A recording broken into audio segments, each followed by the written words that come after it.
Hi, everyone. Gary Digit Williams. We're at Rosecroft Raceway in Fort Washington, Maryland, and watching the future of boxing. And our present is doing very well because we are sort of back in the Renaissance once again with 3 world champions from the D.C. area, 1 world champion from Baltimore on the male side, kind of like what took place in the 90s when we had 4 world champions in the Beltway area at the same time. One of them joined me today. He is the International Boxing Hall of Famer and 3-time world champion, Mark Too Sharp Johnson. And Mark, thanks for joining us. First of all, I want to ask, historically, how does it compare what's going on now to what's going on back when you and Keith Holmes and William Joppy and Sean Bay Mitchell ruled the area? Wow, I think these guys are going to surpass us. Mm-hmm. I think we got so many great fighters coming out of the city.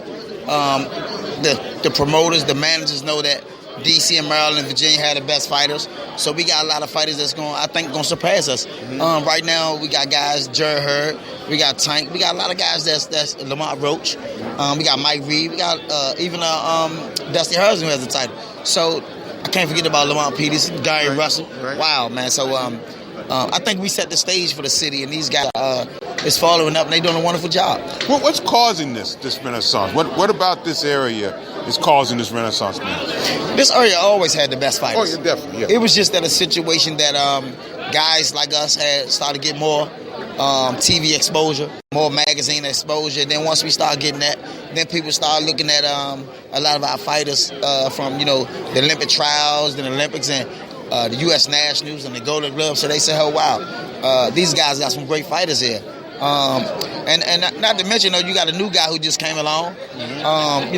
Ricky Walmart, who's been doing the amateur shows, who's been putting on some great shows, who's bringing a lot of great talent to the city, out of town. So we have a lot of contributors, but a lot of people that's doing it, especially you and Juan, Beltway Boxing Law and Beltway. And, like I said, you guys just has been pushing us, has been pumping us. And if it wasn't for you all, I don't think none of us would probably be in that position. Well, I appreciate that. We appreciate it. Now, the next step is to have someone reach that in a position where you were the last person to do it, and that's be a top 10 boxer pound for pound in the world. You were the last boxer from this area to do that. Do you see that happening in the near future in this area? I mean, yes, I definitely see it happening. I hope we have a little more. Mm-hmm. But definitely with the guys that we got now, like I say, Hurd, Lamont, Gary Russell, even Tank. If they make the right fights. I think if they make the right fights, they'll be in the top 10. And I think Lamont may be the first one to crack it because if he fight the one of Keith Thurman and Danny Garcia, and I think if he beat one of those guys, I think he should crop the top 10 of the pound for pound. All right, good enough. Mark Too Sharp Johnson, always a pleasure, sir. Always a pleasure. Thank you. The International Boxing Hall of Famer joining us here at Rosecroft Raceway. Thanks for joining us, everybody. I'm Gary Digit Williams. Take care.